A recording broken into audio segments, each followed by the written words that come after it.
The island that keeps disappearing and coming back. There is an island in the South Pacific that does not behave the way islands are supposed to behave. It appears. It grows. It reaches a size large enough to be mapped, named, and argued over by the governments of neighboring nations. And then, over the course of months or years, it shrinks. It erodes. It sinks back beneath the surface of the ocean. And it disappears, completely without trace, leaving nothing but open water where solid ground had been. And then, sometimes, it comes back. This is not mythology. This is not a sailor's exaggeration. This is not a mistaken reading on an old chart. This is a geological phenomenon that has been documented, measured, and studied by scientists for decades. Islands that appear and disappear. Coastlines that advance and retreat. Land that is simultaneously being created and destroyed, on timescales that range from weeks to centuries. And in the 21st century, as sea levels rise and geological forces continue their ancient work, the story of these vanishing islands has taken on a new and urgent dimension. Because it is no longer just a story about geology. It is a story about nations. About sovereignty. About what happens when the land a country is built on disappears into the sea. About the people who live on islands that may not exist by the end of this century. About the laws and treaties and international agreements that were written for a world where land, once it existed, stayed where it was. This is the story of the islands that keep disappearing. And what their fate tells us about our own. To understand why islands appear and disappear, you have to understand the basic geology of how islands form in the first place. There are several ways an island can come into existence. Some islands are continental, fragments of the continental crust that became separated from the main landmass through geological processes over millions of years. Greenland, Madagascar, the British Isles, these are all, in a geological sense, pieces of continent that got left behind. Other islands form through volcanic activity, where a tectonic plate moves over a hot spot in the Earth's mantle, a plume of unusually hot rock rising from deep within the Earth. The heat melts through the plate and creates a volcano on the seafloor. If the volcano grows large enough, it breaks the surface and becomes an island. As the plate continues to move, the volcano moves away from the hot spot, becomes extinct, and begins to erode.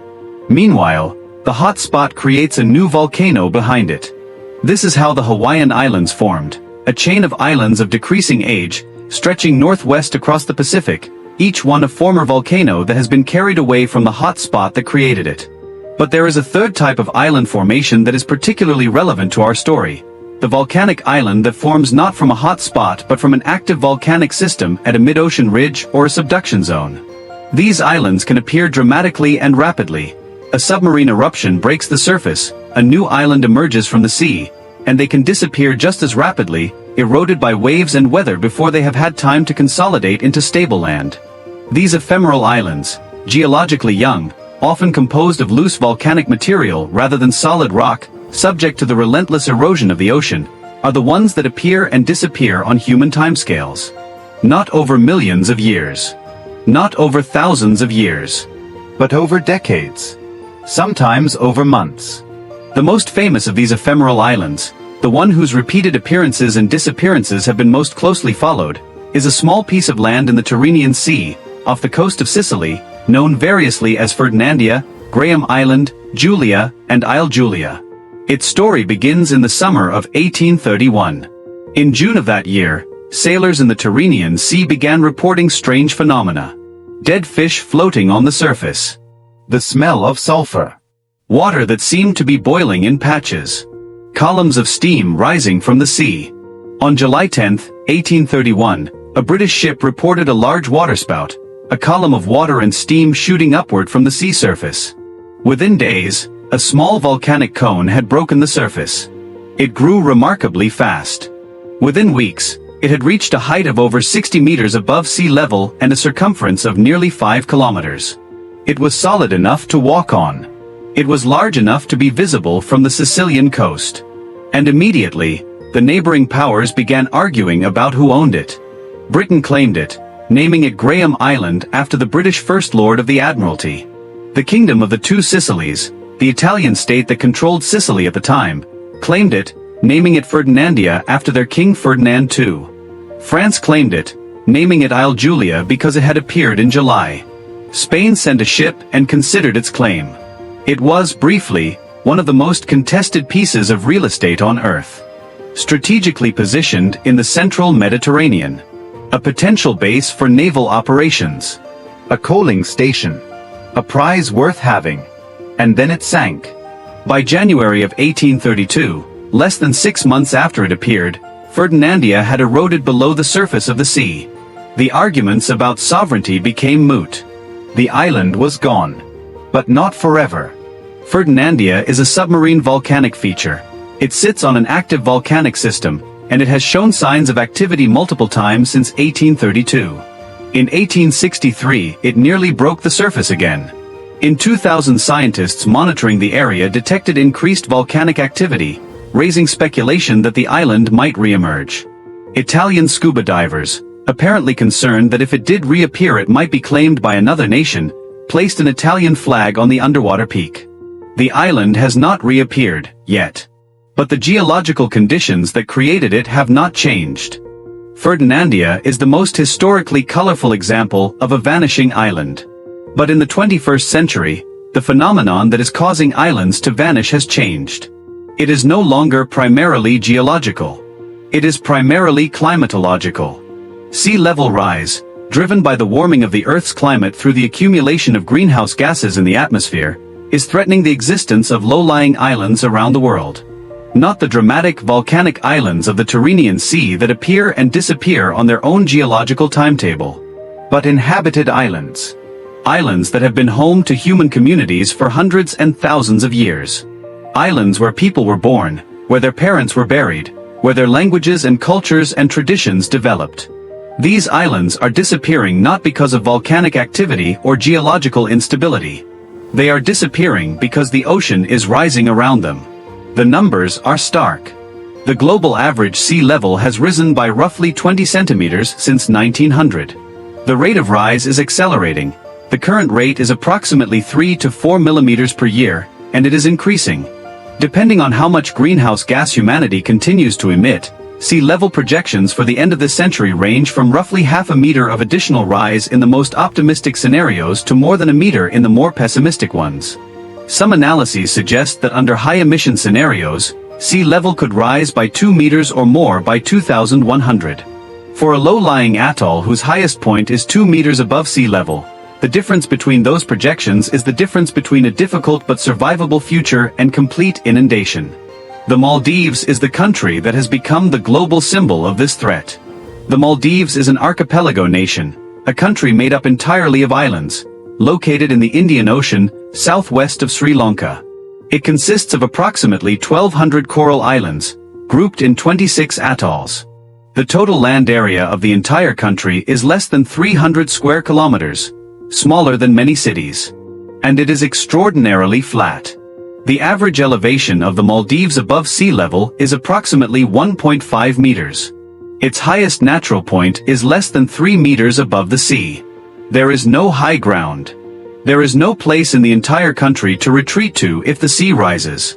The Maldives has roughly 540,000 citizens. They have a government, a parliament, a judiciary, schools, hospitals, a military, a foreign policy, an Olympic team.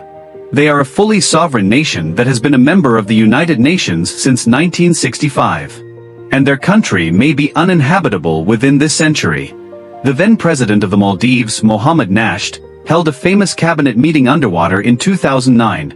Ministers in scuba gear, signing documents on an underwater table, to draw global attention to the threat his country faced. The image went around the world. It was theatrical, but the point it made was genuine and serious. What happens to a country when its land disappears? This is not a theoretical question. It is a question that the Maldives government has been grappling with seriously for decades. They have purchased land in India and Australia as potential sites for relocating their population. They have invested heavily in coastal protection, seawalls, land reclamation, to defend their existing islands. They have been among the most vocal advocates for aggressive climate action at every international forum. And they have begun to ask a question that international law has never had to answer before. If the physical land that a nation is built on disappears beneath the sea, does the nation continue to exist? The question is not academic. International law, specifically the United Nations Convention on the Law of the Sea UNCLOS, defines a nation's maritime boundaries based on the location of its coastline. A nation's exclusive economic zone, the area of ocean in which it has the right to exploit resources, extends 200 nautical miles from its baseline, which is essentially its coastline. For island nations, the EEZ is often enormously valuable, far larger than the land territory of the country, and potentially rich in fisheries, mineral deposits, and other resources. The Maldives EEZ covers nearly 1 million square kilometers of ocean. Kiribati's EEZ covers over 3 million square kilometers, making it, in terms of maritime territory, one of the largest nations on Earth, despite having a total land area of less than 1,000 square kilometers. If those islands sink beneath the sea, what happens to the EEZ? Under current international law, the answer is unclear, and potentially devastating for the nations involved. If the land that defines their baseline disappears, their maritime boundaries could contract or disappear with it. The fisheries and mineral resources in their EEZ could become open to exploitation by other nations. Centuries of maritime rights could evaporate along with the islands that established them. There are ongoing efforts in international law to address this.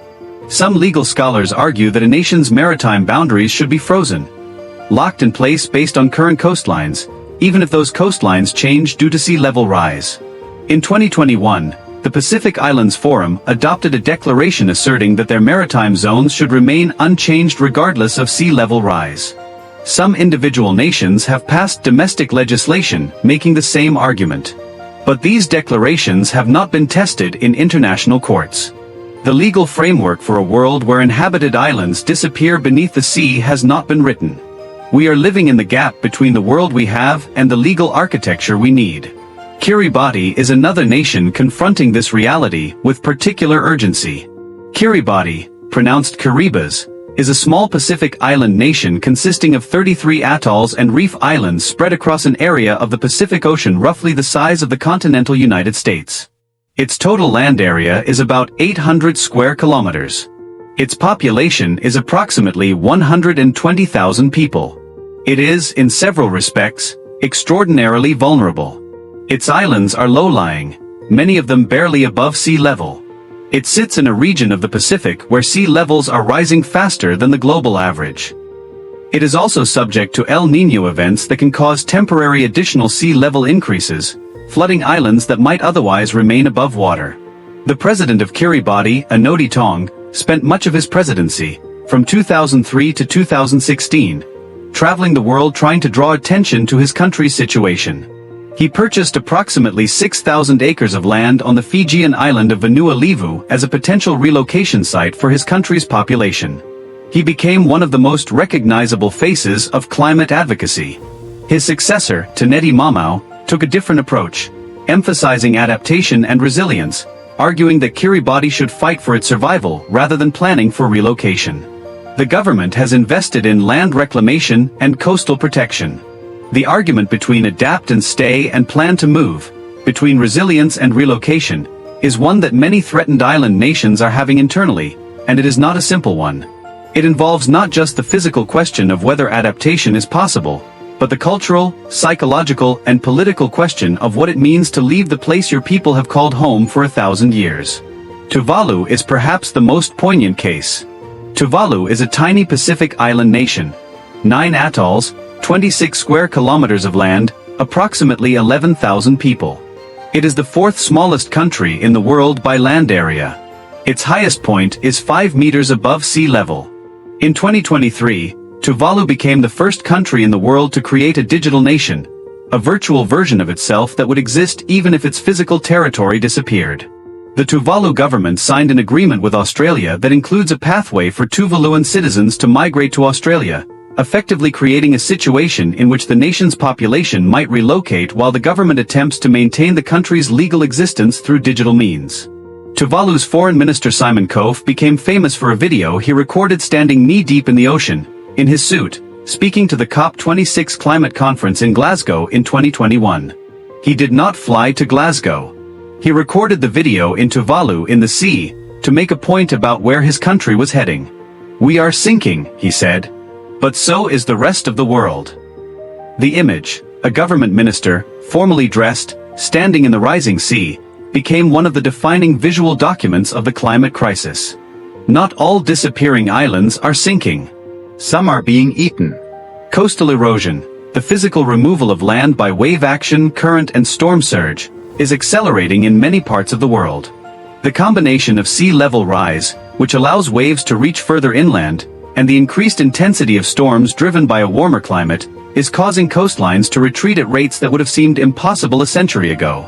The Louisiana coastline in the United States is one of the most dramatic examples.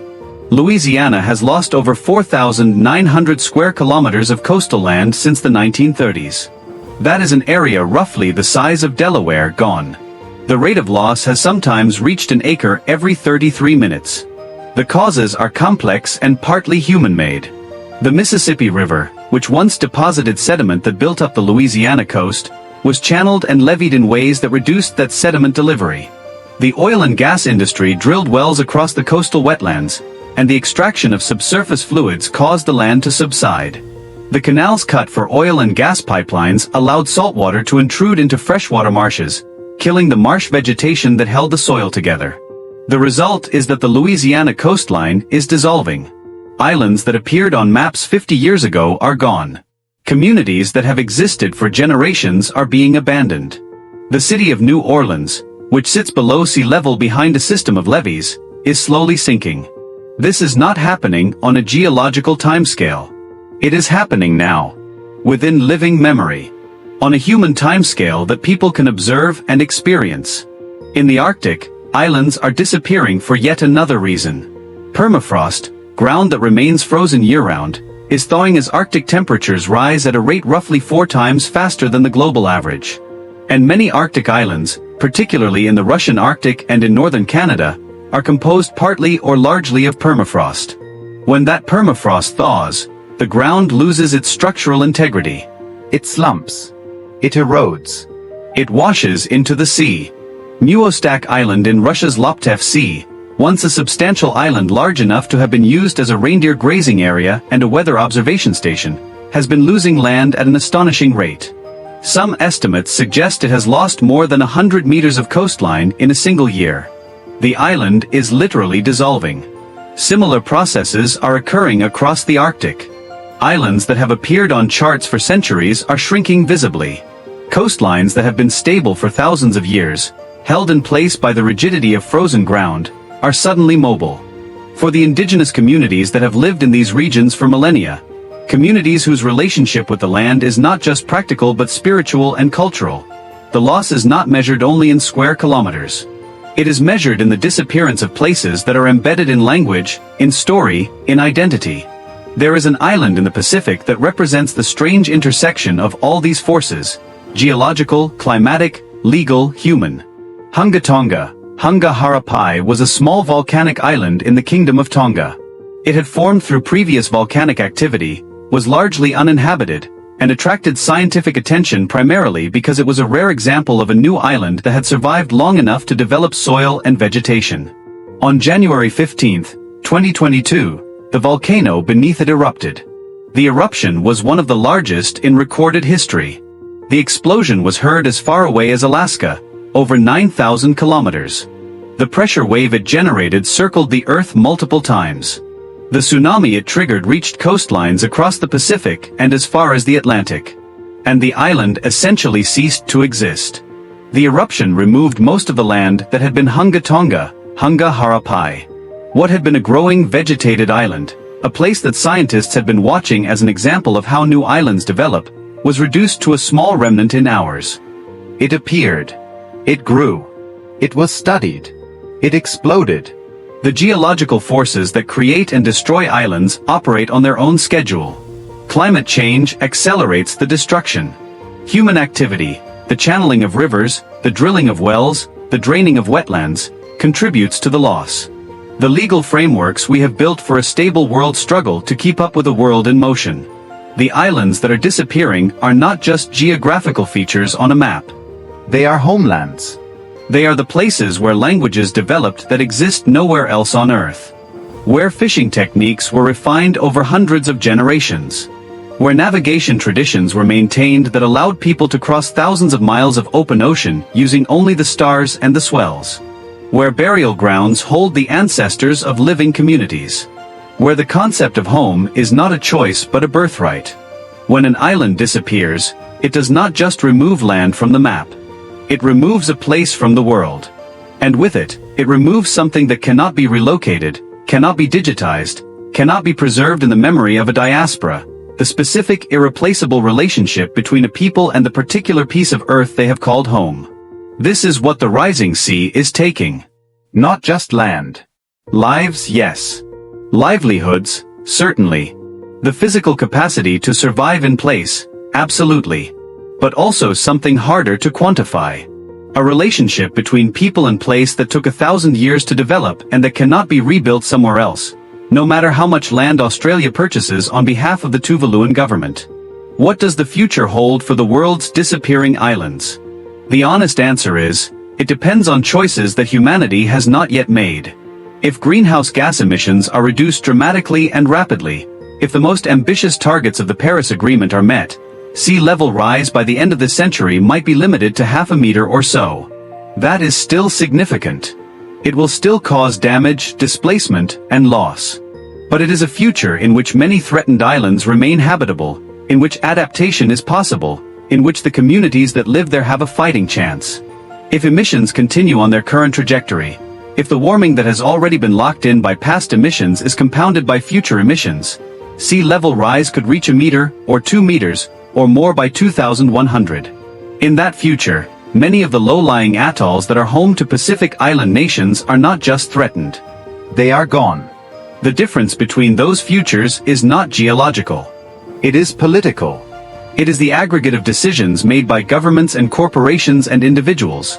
Decisions about energy systems, transportation, agriculture, land use, that will determine how warm the planet gets and how high the sea rises. The islands that are disappearing are not disappearing because of some inevitable geological fate. They are disappearing because of choices. Choices that were made without thinking about their consequences. Choices that are still being made today. And the people who live on those islands, the people of the Maldives and Kiribati and Tuvalu and the dozens of other low-lying communities around the world that face this threat, did not make those choices. They are among the people who have contributed least to the greenhouse gas emissions that are driving sea level rise. Their carbon footprint is a tiny fraction of the global average. They are paying for choices they did not make. That is the injustice at the heart of this story. Not just the loss of land. The loss of land by people who did not cause the loss. The disappearance of homelands belonging to communities that bear no responsibility for the forces that are destroying them. There is a particular image that stays with me. It is not the Tuvaluan foreign minister standing in the sea. It is not the underwater cabinet meeting in the Maldives. It is not the satellite images of Hunga Tonga, Hunga Harapai before and after the eruption. It is something simpler. It is a map of Kiribati from 50 years ago, compared to a satellite image of the same islands today.